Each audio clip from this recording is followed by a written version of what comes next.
ভাতের পাতে এই রেসিপিটি একবার তৈরি করে দেখতে পারেন, খেতে অসাধারণ হয়। নমস্কার বন্ধুরা, কিচেন অফ সোনটাই চ্যানেলে আপনাদের স্বাগত। আজকে এই রেসিপি শিম বাটা। আমি এখানে পরিমাণ মতো শিম 2 খণ্ড করে কেটে নিয়েছি আর 8 থেকে 10টা রসুনের কোয়া কুচিয়ে নিয়েছি। 5 থেকে 6টা কাঁচা লঙ্কা নিয়েছি আর 1 চামচ কালো জিরে নিয়েছি। গ্যাসের উপরে কড়াই বসিয়ে দিয়েছি। কড়াইটা গরম হলে 1 গ্লাস মতো জল দিয়ে দিলাম। এর মধ্যে কেটে রাখা শিমগুলোকে দিয়ে দিলাম আর পরিমাণ মতো লবণও দিয়ে দিলাম। সব কিছু ভালো করে একটু মিশিয়ে নিচ্ছি।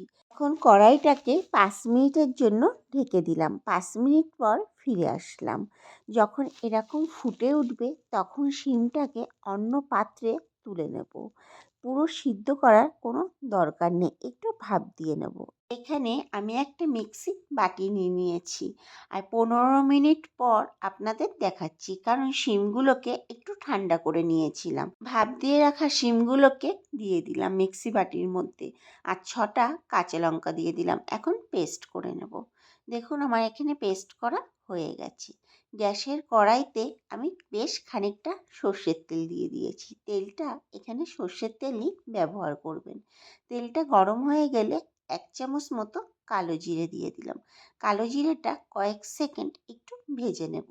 এবার দিয়ে দেব রসুন কুচিগুলোকে। রসুন কুচিটাকেও বেশ লাল করে ভেজে নিচ্ছি। যখন এরকম পর্যায়ে রসুন কুচিটা চলে আসবে তখন পেস্ট করে রাখা শিমটা তেলের মধ্যে দিয়ে ভালো করে নাড়াচাড়া করে নেব। 2 থেকে 3 মিনিট নাড়াচাড়া করে নেওয়ার পর এর মধ্যে দিয়ে দেব পরিমাণ মতো লবণ। তবে লবণটা এখানে আমি একটু কমই ব্যবহার করেছি, কারণ ভাত দেওয়ার সময় আমি বেশ খানিকটা লবণ দিয়ে দিয়েছিলাম। এর জন্য এখানে একটু কম ব্যবহার করলাম। আর দিয়ে দিলাম সামান্য পরিমাণ চিনি। মিষ্টিটা আপনারা আপনাদের স্বাদ অনুযায়ী ব্যবহার করবেন। এবার লো টু মিডিয়ামে রেখে এরকম নাড়িয়ে যেতে হবে। আমি এখানে প্রায় 10 থেকে 12 মিনিট মতো নাড়িয়ে নিয়েছিলাম। দেখুন শিমটা কিন্তু আস্তে আস্তে কমে এসেছে এবং কালারটাও চেঞ্জ হচ্ছে। দেখুন শিমের মধ্যে যে জল জল ভাবটা ছিল সেই ভাবটা কিন্তু পুরোটাই শুকিয়ে গেছে।